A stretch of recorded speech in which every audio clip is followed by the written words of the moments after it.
welcome to Board Games with Neramas. I'm Joseph and I'm here today with Racco, and we are excited to keep going on this top 100 list, and we are going to start now with number 80.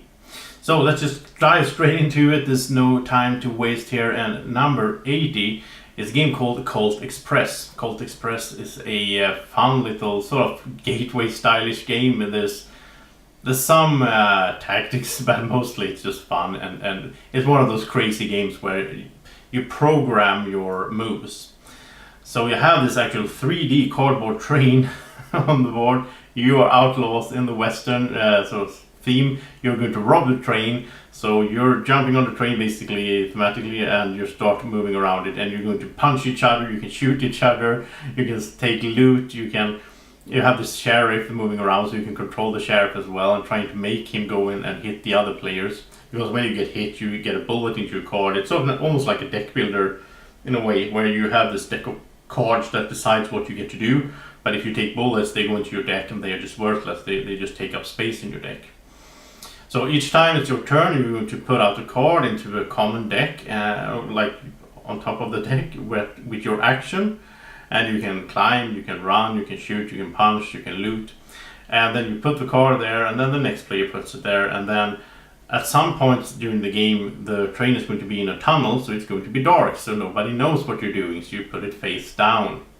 Then when everybody has played their cards, then whoever is the first player takes the cards, flip them over, and resolves everything in order. And as you can imagine, I might have planned to climb up, move over there, climb down and loot the wagon over there. But the problem is, I don't know what the other guys are doing, because I don't see all the cards that they are putting in there, because the tunnel and all that. So by the time in my plan when I was on the roof and I was going to climb down and so on, I might have gotten punched and pushed away. Oh, sorry, Draco. And then when I climb down right on the top of the sheriff, and he shoots me, and it's so crazy. You don't know what's going to happen. I just love it in this game. I love programming in games, and I love this sort of. This is not a game that you take seriously and you're trying to win and all that, because you never know how it's going to end up. But you can have so much fun, and you can play with anyone. It's so easy to get into, and that's why it's my number 80, Colt Express. So my number 79 is it's a bigger box. It's called Eldritch Horror. This is a sort of follow-up to the Arkham Horror, a game that was way too fiddly for me. But Eldritch Horror sort of streamlined stuff a bit. It's still a lot of stuff to keep track of and all that, but it's a cooperative game where you're trying to fight the big bad evil gods of the hidden gods from the whole Cthulhu stuff, Lovecraft stuff. And then in this one, you're going around the world and you're trying to solve different mysteries, and you're rolling dice and you're getting items and you're fighting baddies and all that. And I just like this one, especially for solo game. I think this is really fun, or like 2-player. As with most cooperative games, I don't like to be too many people in the game for some reason. I mean, I think it's a downtime. I don't like sitting and waiting for my turn and discussing every move over and over. I like it when it goes fast and the story keeps on going. This is a really hard game as well. There's a bunch of expansions for this one. I only played one of them, but that's something I would like to play more in the future. All these expansions that add stuff, add boards and all that stuff to the game. So let's go to 78, and that's called La Isla. And this is a Stefan Feld game, it's Stefan Feld design, where once again there's interesting mechanics in it. Mechanisms, I think I should say. Mechanics is something that fixes your car, right? I always get that wrong in English, I'm sorry. Anyhow, what we're doing here is we're scientists going to a sort of hidden island, and on this island there's a lot of extinct animals. We thought they were extinct, but they actually live on this island, and we're going to try to capture them and study them and so on.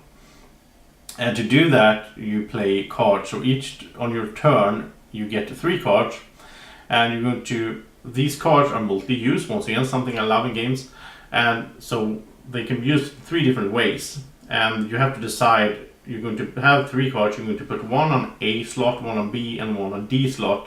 You have to decide which one you put at the right slot, because they will do different things for you.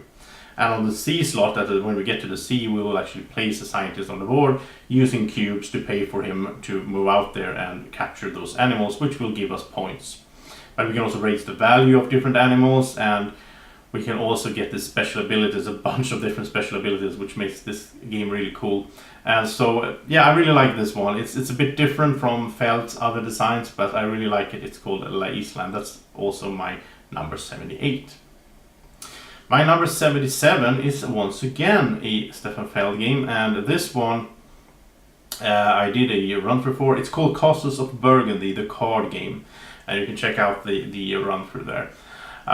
This one I really like in the way that it's Castle of Burgundy, if you know it, but it's a card game and it's done in a very. I really like how they done this. So you place out the cards on the board. It really takes a lot of space, even though it's just a few decks of cards.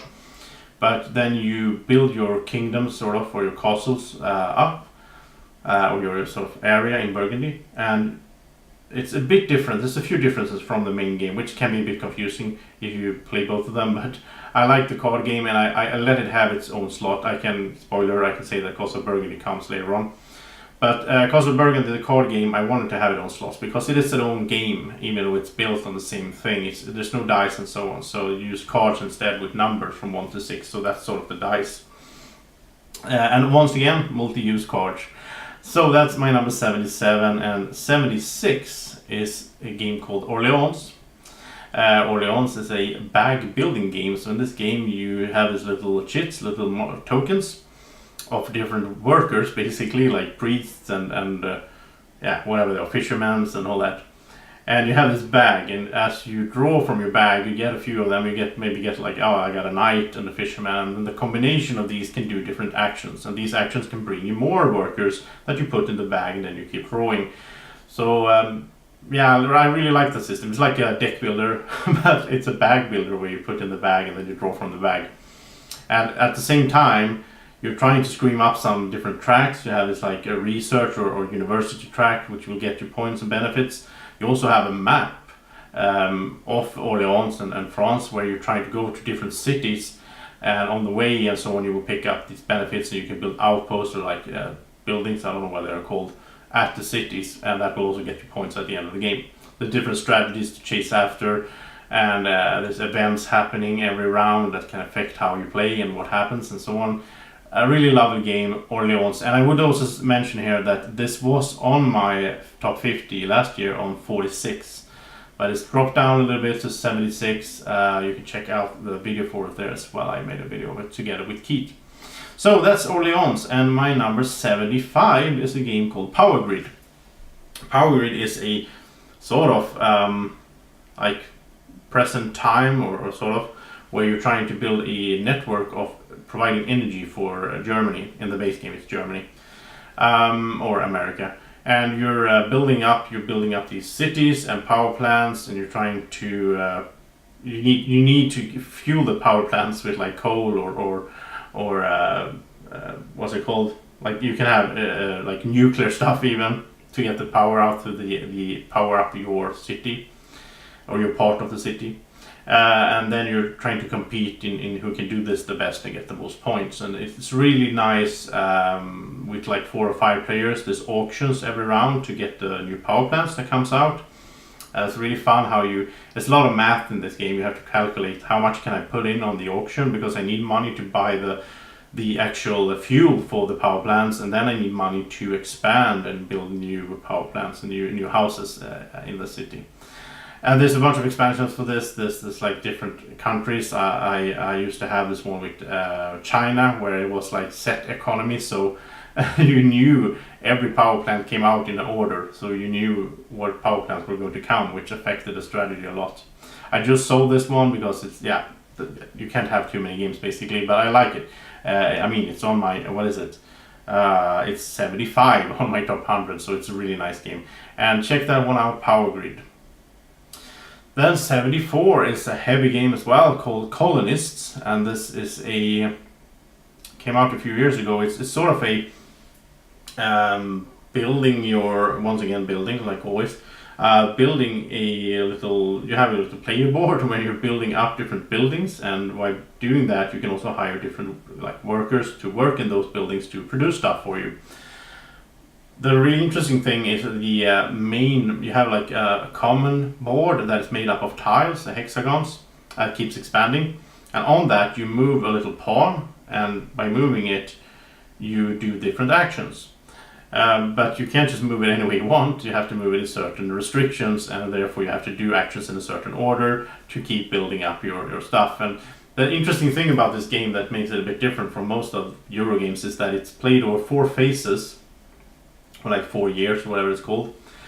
And if you're going to play all of them, the whole game, it's like 6 hours. So you're not going to do that in one evening, probably. Well, you could, I guess, but then you're really brain burned. I did that solo, and that was, wow, that was rough. But normally you would do it in episodes, and then there's a save system, so you can play 1 or 2 eras, and then you save, and then you bring it out another evening, and you keep playing. It's really cool. I really like the idea, and I would like to play it like over a full day, where like take a lunch break and all that, and just play Colonist for a full day. That would be interesting. Because what you're doing, like in the first era, is sort of building up for the second, and then for the third, and so on. So the game sort of tells you that you can play just 1 or 2 eras if you want, but I don't know, that's not going to be fun. So anyhow, Colonist is cool. It's my number 74. My number 73 is a game that I did a run through for. It came out last year. It's called Riverboat. You can check that out up there. And Riverboat is a Euro game with a lot of different nice mechanisms where you are planting crops.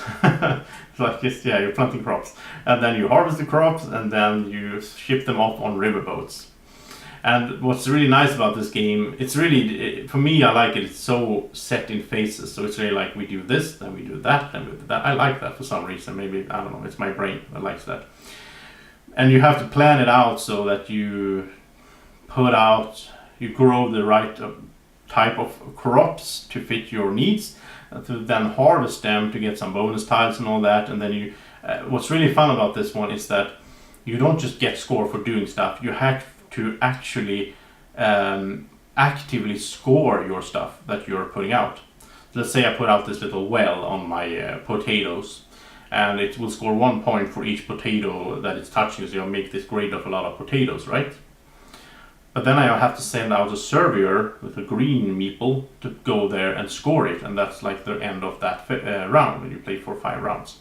But I also have to, you start with 2 of these surveyors, but they run out, and then you need to get more of them.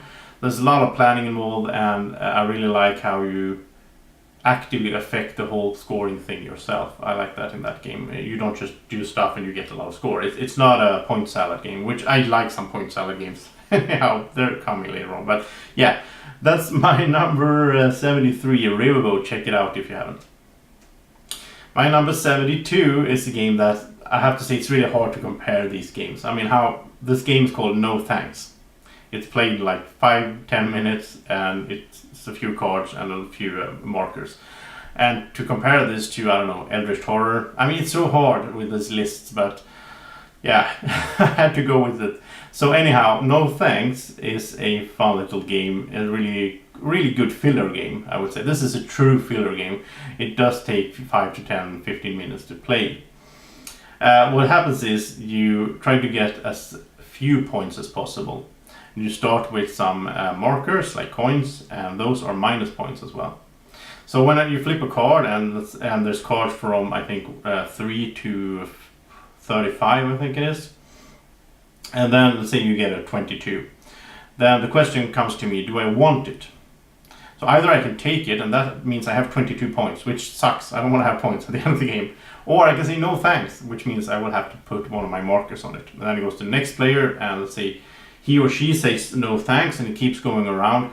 It keeps building up with all these negative point markers on it. So whoever takes it will get it, but will also get those negative points.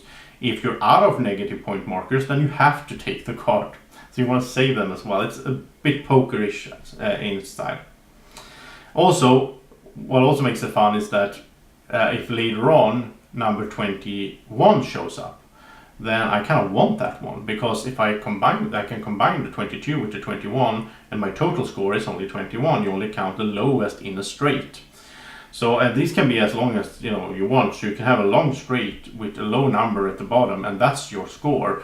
So that's also something to look out for, and that's interesting because like if 21 shows up, if nobody else has any number connected to that, I know that they don't want it. So I'm not going to take it. I'm going to say no thanks and put a marker on it, and it's going to keep going around gathering these negative point markers. And finally, when I take it, yeah, it's perfect. It will lower my total score. Plus, I got these negative markers. So yeah, it's so much fun with this. Many laughs in this game. So no thanks is my number 72. And so the final game for this list is 71. This was 40 last year on my top 50. It's called Legends of Andor. It's dropped down a bit, well, like I said before, because there's a lot of new games pushed in there in the top. There's a lot of new games on this list actually, but also because I haven't played it since last time. It's a cooperative game where you're truly fantasy game where you have these characters. You go out to defend the castle against all the orcs and goblins and all the nasty stuff that's coming. The thing is, though, which is really interesting with this one, is that if you kill an enemy, time passes, and if time passes enough, then you lose. So you want to be careful about when you kill an enemy. You have to think it through and do it at the right time when you're defending the castle from being overrun. You can't just go out and just kill everyone. And that's really fun. And there's also like bosses, and you roll these dice, and you have this equipment that will make you stronger and all that. And it's really fun cooperative game. It's one of the games I really enjoy just sitting down playing with some friends. But it's been a while. I hope that it will show up soon as well. But there's so many games that I have to play. so I mean, it's hard for these poor games to get the love that they deserve. So that's my number 71, Legends of Andor. And next time we're on here, we're going to start talking about 70 to 61.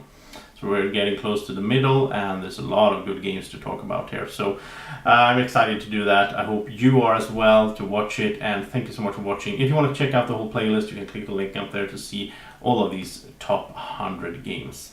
Thank you so much for watching. Have a great evening or morning. Whenever you're watching this, take care. Bye-bye.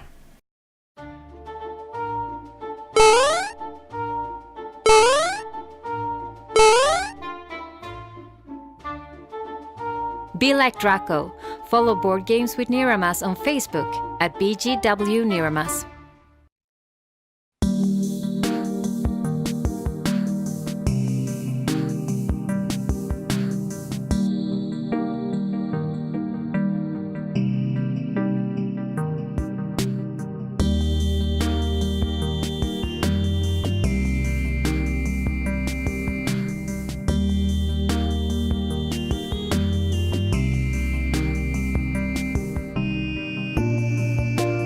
Board Games with Niramas is sponsored by Alara Games in Sweden.